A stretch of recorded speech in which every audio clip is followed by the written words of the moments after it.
keep thinking it's sweet that I am a little homie. I am the big homie. These choppers got bodies, they come with a list on it. At you to the dead homies. One wall with a big homie. Yeah, I am a big homie. I piss on your big homie. Yeah, I keep a revolver, I know how to aim. I don't have a clip on me. I step in the party, I'm looking real chunky. You know that the vest on me. That means that I'm on dummy. This one for the big homies. Yeah, you step out of line, got something in the pool. This from the big homies. Say you want war, ready for smoke. I come with a zip on me. I walk kinda funny like some with my hip. Now it's just how it sits on me. These bullets are rare, they rip right through metal. They dip in some chemical shit. One in this country, I speak fluent English, but I am illegal as shit. This is no gimmick, I trifle with living. No, I don't write or I rap what I'm living. That's your big homie, he careful with living. Everybody gon' fear, he'll water the state. We tryna make stove, he order a steak. That is a game, it's a quarter to play. Thought it was funny how he ordered the game. Now I think that is the water to rain. Cool full of snakes on him, yeah. Watch how they hit on him, yeah. If I want fist on him, yeah. You were the big homie, yeah. I am the big homie, yeah. Don't be the big homie, yeah. Think of the grip on me, yeah. I am the big homie, yeah. Keep thinking it's sweet that I am a little homie. I am the big homie. These choppers got bodies, they come with a list on it. At you to the dead homies. One wall with a big homie. Yeah, I am a big homie. I piss on your big homie. Yeah, that was your homie. We slept on the corner. Now you want your lip back. I fuck with the bunkers. They come with them choppers. They shoot off in zigzags. Yeah, I'm shooting fraternal with twin desert eagles. They come off as mismatch. Don't care if you family. You run with them options. Fuck with your bitch ass. Came from up top. I know you get popped. Don't hang with a snitch ass. You extended the clip and got call in your shirt. Now you got a shit bag. I threw you a pass one-handed like Beckham, so catch it and run fast. I know she my auntie. I come for your mama if you want to get back. Yeah, come to my city to party. I come on my city retarded. They call me my city is lawless. They hop to some niggas is lawless. You tough in your city, becoming your block. You come to my city, some garbage. They find you second, you farted. They won't fight you, I'm modest. This city big homie, find the body. That was my shooter, he kinda sloppy. From drama, steady rockin', look like a dancer, Ricky Bobby. Speak with the top, he slips with his other. He know how to count, he cool with it. Yo, everybody, welcome back. It's your boy Record Talk with the Record Talk podcast. Man, another amazing episode for you guys, man. Episode 69, man. I'm kicking it with published author Harold Trufant III. Yo, what's man, up? What's going down, brother? Man, everything. I'm happy, I'm blessed, I'm grateful. Everything's just good. A big successful moment for myself. You know, this is my first podcast for my book, you know, to get the message out there, you know, also to spread love and spread God, you know, everything he's done for me. So yeah, I'm excited to be here. So yeah, for sure. Man, it's an honor to have you. I'm glad you're here, man. So, young man doing big things, man. He's doing big things. 21 years old, got a published book, man.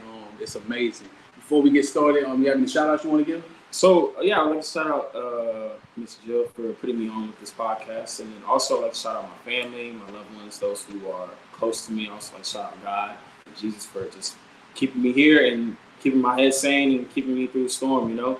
And you know, also my school, my people, my school, you know, outside friends, everybody. You know, thank you for all the love and support to getting me to this point of, you know, time and everything. So, Yeah, definitely.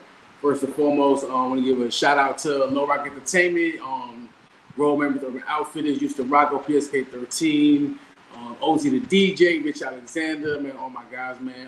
Definitely want to give a shout out. Y'all see this t-shirt right here.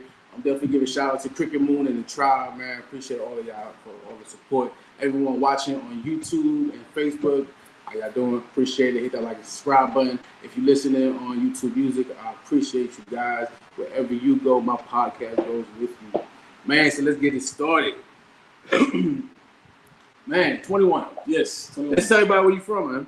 So I'm from Friendswood, Texas. That is closer to Galveston, Houston area. My family originates from Opelousas and New Orleans, and you know, so you know, simple, nothing crazy. Friendswood, Texas, little suburb. Yeah, Okay. Legit, you know, blood in us. You know, we had to get me stopped. Yeah, we don't get down. Man, tell us what was it like growing up there? So, single parent home. It was, you know, I didn't really realize what life, you know, what was going on in life until I was the age of 12. But like throughout that process, man, I was always outside with friends in my grandma's backyard, crashing into a fence. Like, you know, because I grew up with like a lot of war movies and romantic movies, but more so war movies that showed like not necessarily violence, but more so like leaders. For example, Crash into fences. Yeah, Crash into fences like Lord of the Rings. You feel me? Lord of the Rings, Aragorn. He led his people, and I always remember. I'll be thinking I'm him. I get on my bike and get on my horse. My bike was on my horse, and I go into that fence with my stick, and I restart the whole scene. You feel me? That's what I did when I was little. That's funny. Yeah. When did you first notice you had a talent for writing? So when I first noticed I had a talent for writing was when I was at the age of 12, when someone just told me just to write. It wasn't like, oh, you wrote a good paper at school, because honestly, I was terrible at English going up to school. Something told me that I just felt like that was my worst topic, worst subject. So like when I finally wrote my first manuscript, it was like 20, 25 pages. I looked at it and I was like, oh, this is pretty good. Looking back at it now, I'm like, grammar, you know what I'm saying? Yeah. But as a 12-year-old, I felt pretty accomplished writing something where it was like a new world. And, I was able to like go into this world, because that's when I started realizing life, what things, what life can do to somebody, the emotions it brings and everything. So when I was able to write and just escape that, it brought, I was full of joy and happiness. But, I was more into sports, so I kind of like pushed that to the side and just focused more on basketball and everything. Man, that's what's up. So, all right, so you just mentioned football and basketball. So, outside of writing, what are your other hobbies? So basketball for sure. I love playing basketball, and then also I love going outside and hanging out with friends, meeting new people, and also love to serve the best way I can. Even just from a Christian standpoint, just also naturally, I just like to help people out. Depending on who you are, I'm playing. I like to help people out. Just make them, bring a smile to somebody's faces. Make people laugh and be goofy. Be that energy where like no matter what, you just always gonna have some kind of laughter, some kind of smiles. That's my goal. I feel like happiness is always a good thing to have for somebody, even if you are. So, I like that. Let's go to the comments real quick. We got Conscience Zone. Congrats. Keep writing and reaching for your stars. We have my on Karen in the building. What's going on, Jay? How you doing, Karen? Love you. I appreciate you following me. We got Pebbles. Hi, and she said congratulations. All right, thank you to all. I appreciate all you guys watching and following. Man, who encouraged you to pursue your dream to write? So 2 people, God and then also my sister. Because I did not tell nobody that I could write, because I thought it was more of like a weird thing to do for somebody who's in that sports world. I didn't want to expose people to my artistic side. I don't know if that's right. Yeah, the artistic side. I guess that's the right way to say it. But I didn't want to expose nobody to that because I thought they would look at me weird. So I just kept it to my sister and to God and everything, because they never judged me. Even my mom. My mom knew I could write, but she was a hardworking woman, so she always was working. So I always tried to respect that as a kid. But my sister and God, they inspired me to keep going and encouraged me to keep doing what I do. So yeah. Man, I like that, man. I like that. I do. Let's share about your book, man. I'm sorry. The music player. Oh, there we go. Right here. It's the title, man. It's nice. This design was made by Christ-like Graphics. My mom's family friend. His name is Mr. Reginald. His company is amazing. They do really, really good with everybody. Here's the little back. You feel me? You probably can't read that, but here's the back. And then here's a little. Let me show y'all the cool part, which I love, is the back, which you have maps and stuff that I personally drew myself. Let me just give you a glimpse of. You can see, boom, right here. Yeah, but yeah, that's what it is. That's what's up. Yeah. We're gonna get to that in a minute, man. We definitely gonna get into that. What's your favorite thing about writing in the genre that you do?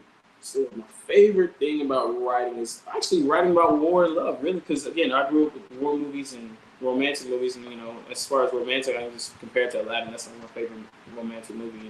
Judge me, I don't care. It's a whole new world. That's the whole thing. But war movies, war scenes especially, just because I like the detail part about it and like how to strategize and everything. But also from a fantasy standpoint, watching Lord of the Rings, Narnia.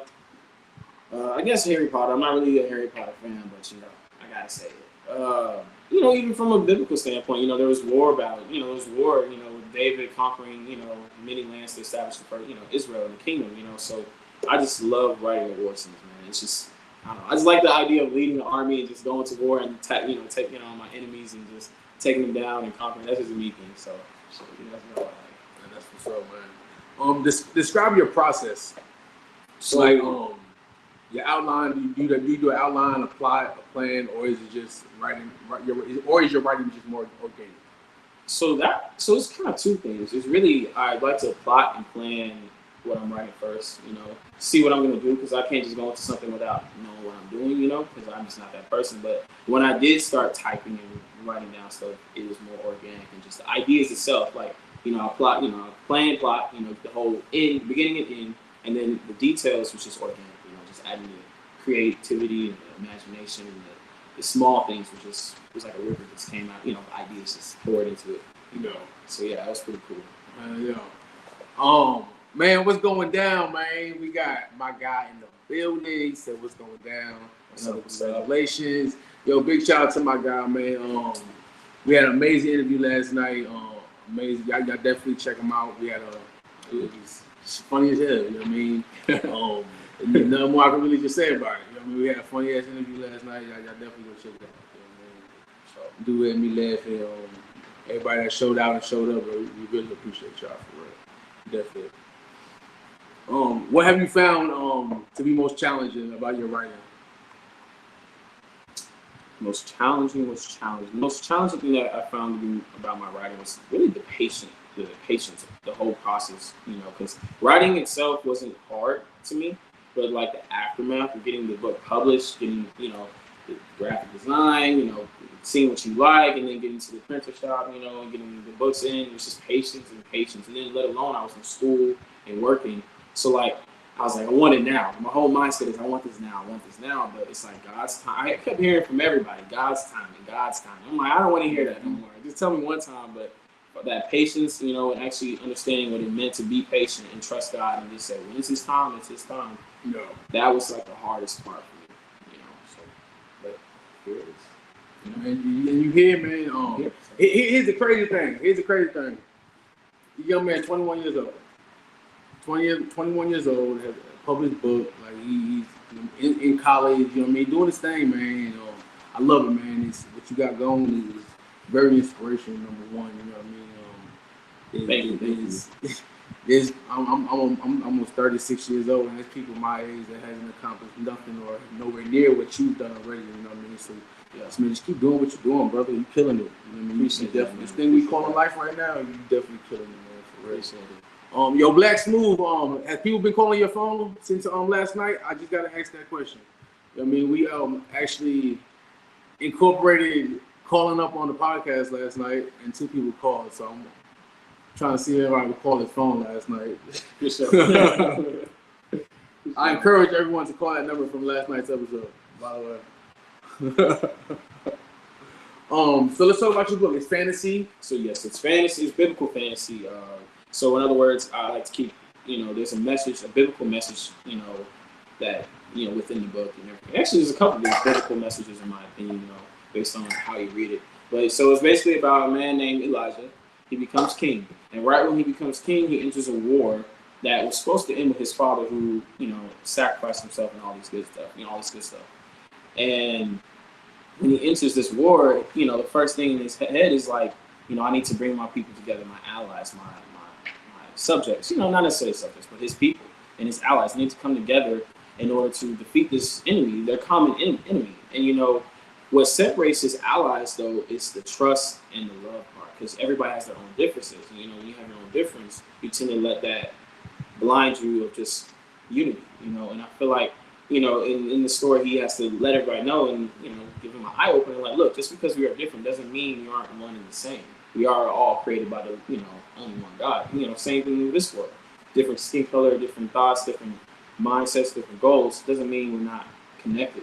God created us the way He created us, and it's just up to us to come together as one, unified.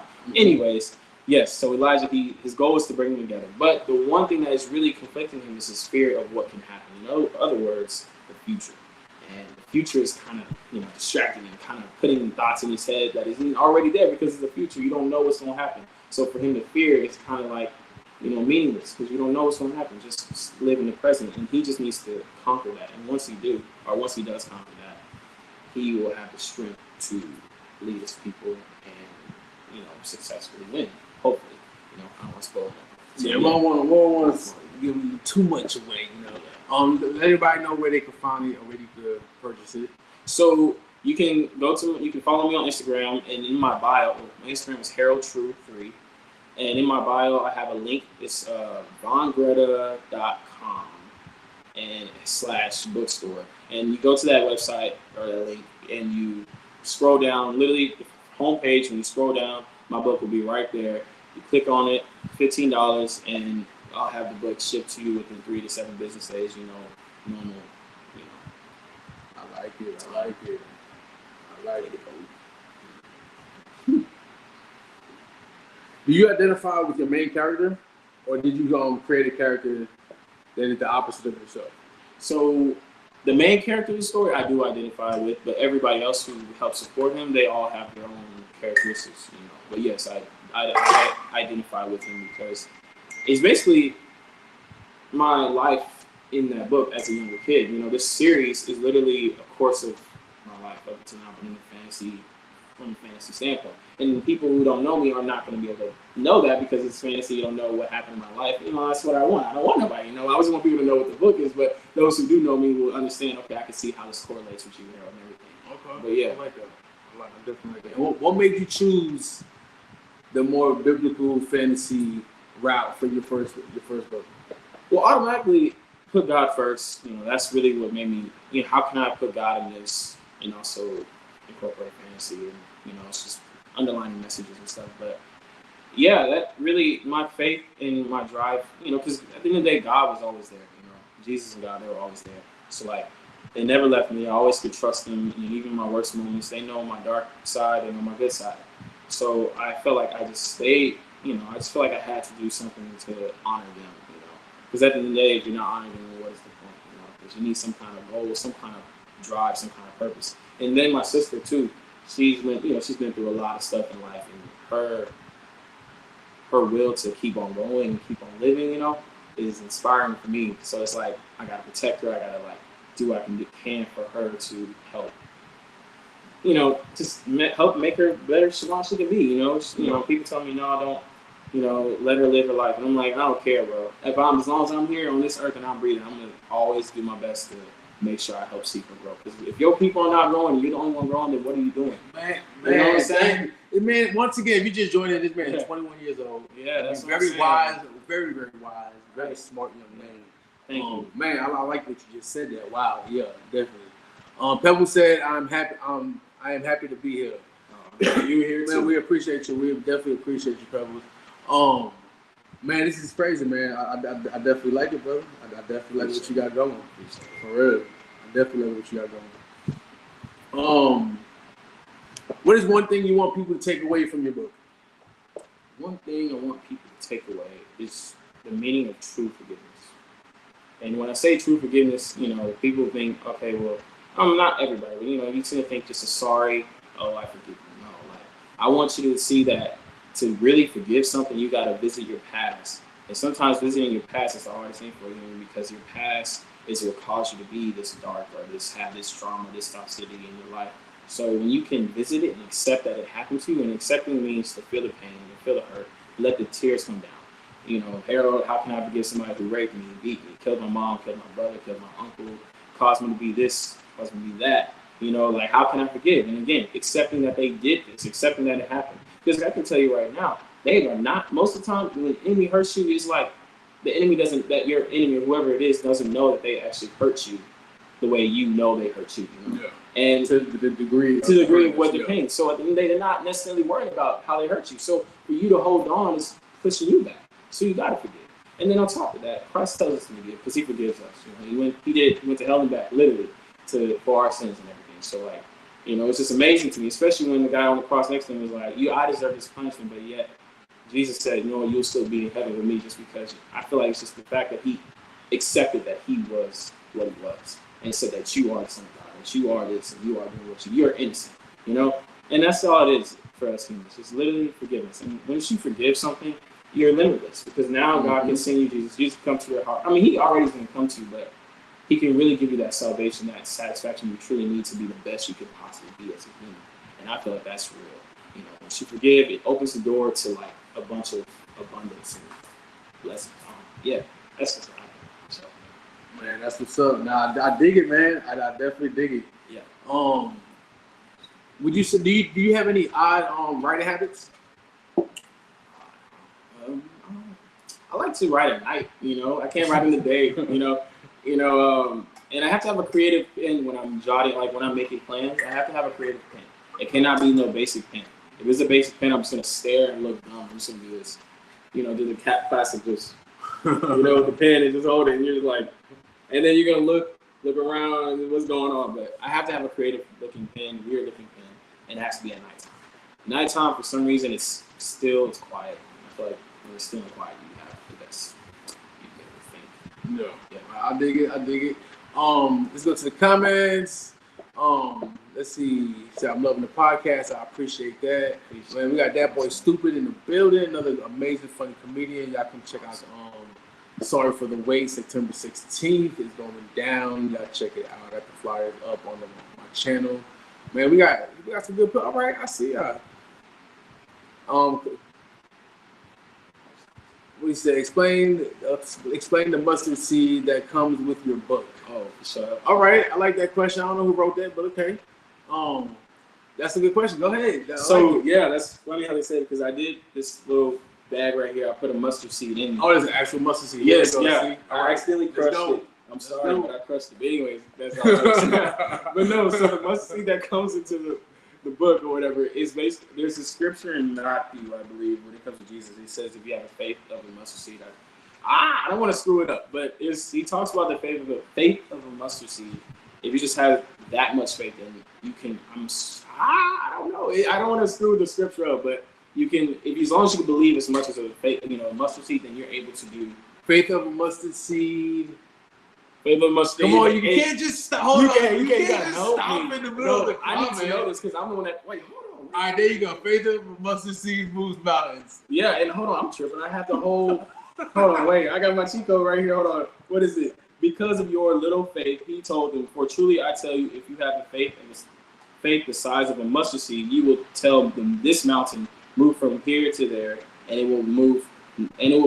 Nothing will be impossible for you. So yeah, as long as you believe. I appreciate that boy Stupid right there. I'm glad he didn't just write some crazy shit, because I would have been reading it like faith of a mustard seed moves the house. You know what I mean? Like, I would have read it too. Yeah. Man, appreciate that, brother, for real. I've never seen a mountain, but I can imagine just seeing a mountain and just say, I have faith. Well, we got Black Smooth and that boy Stupid in the house. I appreciate y'all for real. What advice would you give to any writer, up and coming writers, or just any writer out there that's trying to get their book published, or whatever they got going? What advice would you give them? I would give them to really just trust out the process, honestly. And I know that might seem simple, but I could say keep on going, like keep pursuing your goals. But how many times have we all heard pursuing your goals, keep life? But honestly, if you put your trust in God and or whoever you believe in, but honestly, I believe in God, so I'm saying God. So if you believe in God, put your trust in Him, because once you put your trust in Him, it'll open the doors to obedience, patience, and rest. Really, because at the end of the day, what is said. It's already been said in your life. So again, why worry about tomorrow and what's going to happen when you can worry about today? So just take step by step and do it. We have another comment, another question. How did you stay focused throughout the writing process? That's a good question, honestly. That's a really great question. Honestly, I went to my grandma's house where I found peace. My grandma's house. My grandma's everything to me. And that's the backyard is where I played, so the backyard basically created this world. It's called the world of Ramada in my book. And that backyard itself created all these stories, all these events and stuff. So being in that area and being at my grandma's house, peace, and where it all started, helped me stay focused. And also just eliminating people in my life that are pulling me down, as far as friend groups and outside distractions, I'm not perfect. I'm not going to act like I'm perfect either, but I had to remove certain things. God had to slap me, not slap me literally, but slap me in the face with life, a couple times to keep, to make me really truly realize, like, hey, this is what I want you to do, and I want you to be doing in your life, with your book. Because something in me, again, at 12 told me, hey, write a book. Just start writing. And I was like, okay, and I wrote. But I stopped for 6-7 years because of basketball and these other things that I pursued. So once he got rid of all those things in my life, I was truly able to focus and actually say, okay, well, might as well write, might as well do it. And then again, it was COVID, so I mean, I had nothing else to do because I'm the class of 2020. So we didn't have no graduation. Man, you just made me feel old as fuck. Oh, my bad. What should I ask if you are? No. Nah, not at all. Okay. I'm class of 05. You class of 05.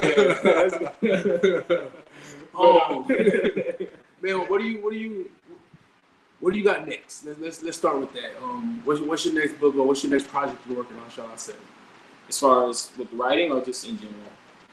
Both. All right. Well, with writing, for the rest of this year, I'm gonna promote this book right here, Largely Just. Excuse me, and also I'm gonna, just promote it, get it out there as much as possible, spread it, spread the word, the word of it, get my friends to get it and everything. And I'm also going to try to get more podcasts, if I can, we go do another round. Round 2, episode 70 or whatever, 71, sometimes I don't care.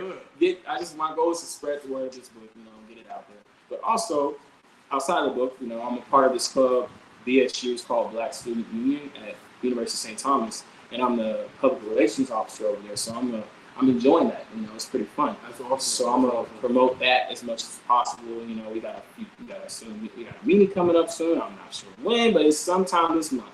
But yes, so if y'all want to support, hey, we can use the support sponsors, just to help, with money to help do events, hosting. For the kids, man. I don't really like kids. No, I'm playing. I'm not playing. What are you majoring in? I'm majoring business and marketing, and I'm getting my BBA and MBA in business and marketing, which is my bachelor's and master's. It's like a joint program, 5-year.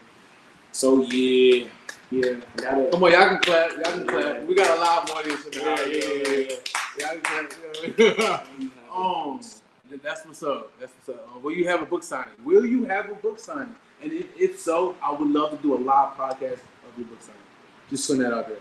My bad, I took my phone and my light came on. That's something new I just learned about.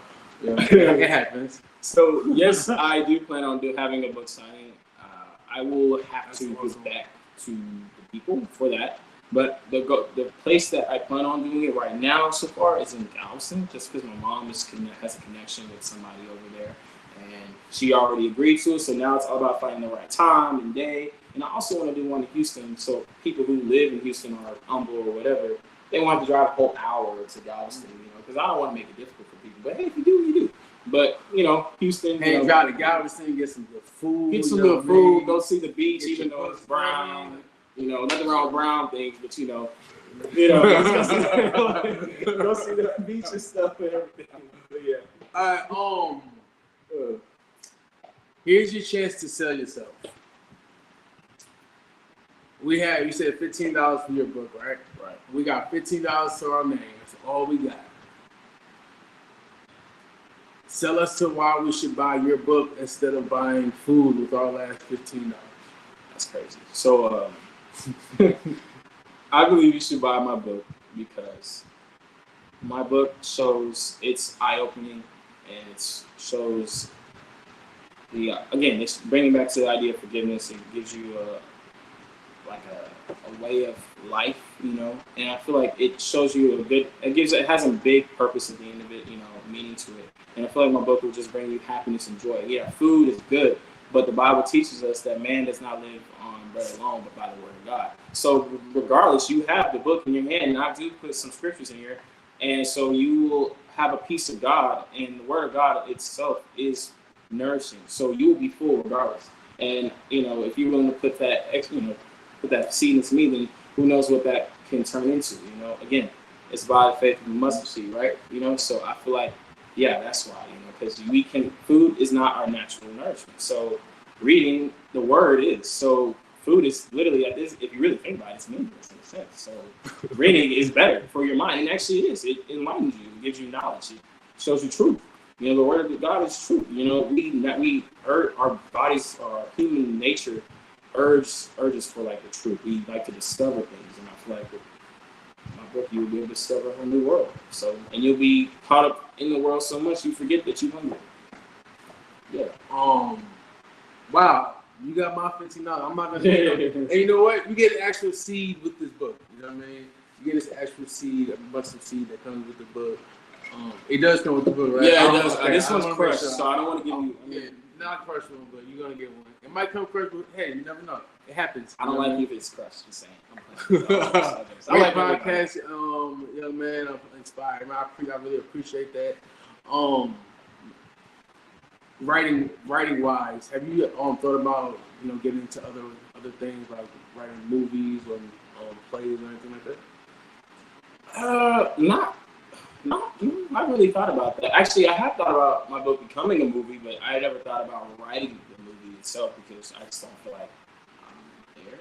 But, I guess that's more people who are more like that screenwriting stuff. My mom, she is a playwright, so I'm the perfect person to correlate, and match ideas and stuff. Douglas Houston, if you're watching, man, let's turn this book into a movie, brother. Hey, that would be nice. I know you just finished doing the movie. One, man. This might be something you want to look into, man. For real, get into a little fantasy side. Yeah, for real. Man, it's saying that we're gonna go ahead and end this interview, man. I wish you success beyond your imagination, brother. I truly believe in what you got going. Like I said, man, 21 years old. You know what I mean? Very, very, very, very, very, very, very smart. Very, very smart. I'm just amazed with him. I'm really amazed with him. Man, keep doing your thing, man. Keep doing your thing. I'm doing my best. No distractions. There you go. It's saying that we are episode 69. We done here. Everyone watching, I appreciate you guys. Make sure you hit the like and subscribe button if you're watching on YouTube. Hit that little bell down there to get notifications. Facebook, share. Let's blow this up, man. Let's blow this young man up. Let's get it out there. Let's help him promote it. And if you're listening on YouTube Music, I appreciate you guys for real. Episode 69.